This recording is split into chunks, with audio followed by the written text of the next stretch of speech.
Joining us right now is Dr. Tony Coles. He's the co-chair of the Black Economic Alliance and CEO and executive chairman of Cerevel Therapeutics. He also serves as on the boards of McKesson and Regeneron. Also, Charles Phillips is here. It's like all-star cast. Co-founder and managing partner of investment firm Recognized. Good morning to both of you. You guys put together, or really I should say commissioned, Harris to do a poll for you about this issue specifically, especially at a time where I think questions about DEI, about all sorts of other social issues in the context of business have become a target, if you will. And the results, I think, are surprising. At least were surprising to me, given a lot of the rhetoric, at least we hear. Yeah.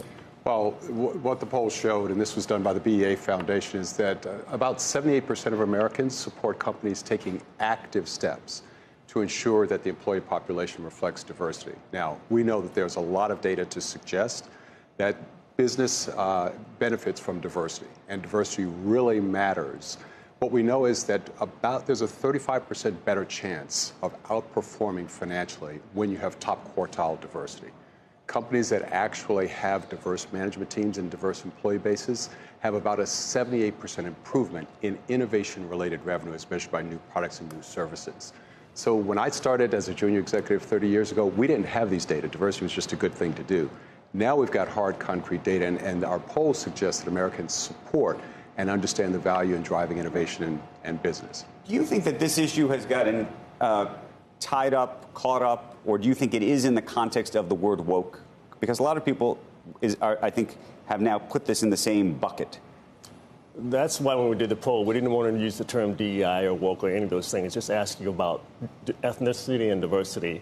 And what the surprise to me was 74% of Republicans thought that corporate America should reflect the demographics of the country, and 81% of white Americans. So I expect the Democrats and other groups to do that, but it's consistent across. However you cut the data, everybody wants the same thing. Right. And what do you think, though, now that you've looked at this poll, what do you think that the poll is suggesting that the public wants companies to do?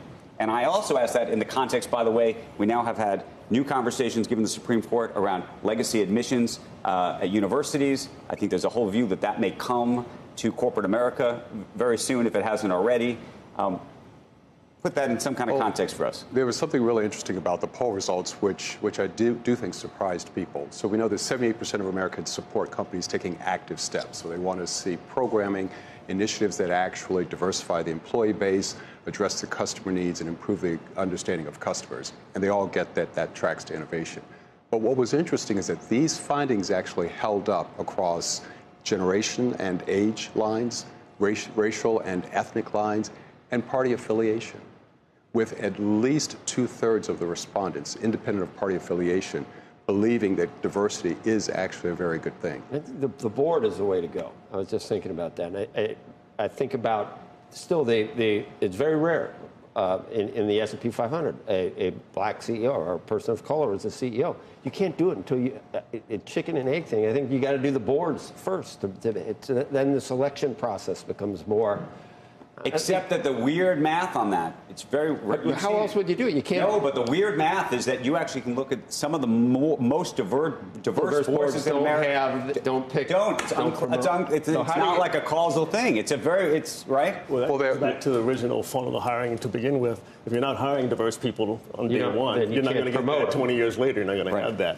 The interesting thing in the data, though, was when you asked people what percentage of the Fortune 500 CEOs were black, they thought it was like 19 to 20%. Not even close to that. No. That's like 2%. Right. It's like